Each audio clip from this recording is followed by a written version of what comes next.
Talk about eggs. Eggs are the main ingredient in a quiche.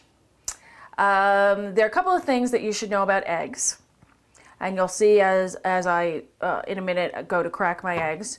You never want to crack an egg on the edge of anything, the edge of a counter or the edge of your glass bowl, because that drives the shell into the egg. Always crack it on a flat surface. Give it a good decisive crack right into your bowl. Don't beat your eggs too much because that flattens them out.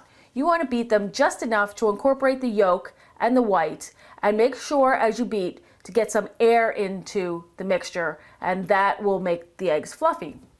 Another special trick that I've learned working in restaurant kitchens is whenever I use eggs, I always mix in a little bit of fresh lemon juice.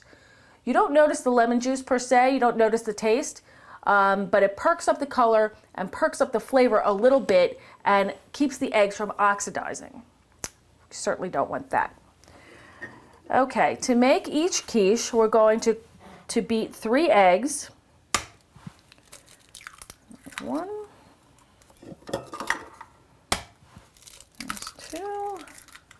3 eggs, salt and pepper,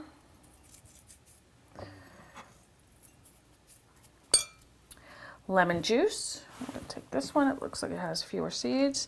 It's juice of half of a small lemon is plenty for this amount of egg. I never make any kind of eggs without lemon juice.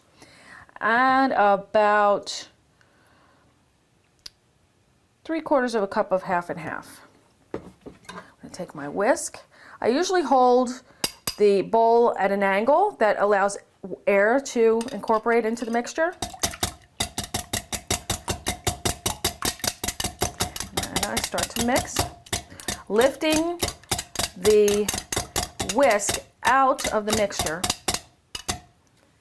There we go. Looks like it's incorporated. And that's it. Don't make the mistake of beating your egg too much. When we come back, we're going to talk about pastry.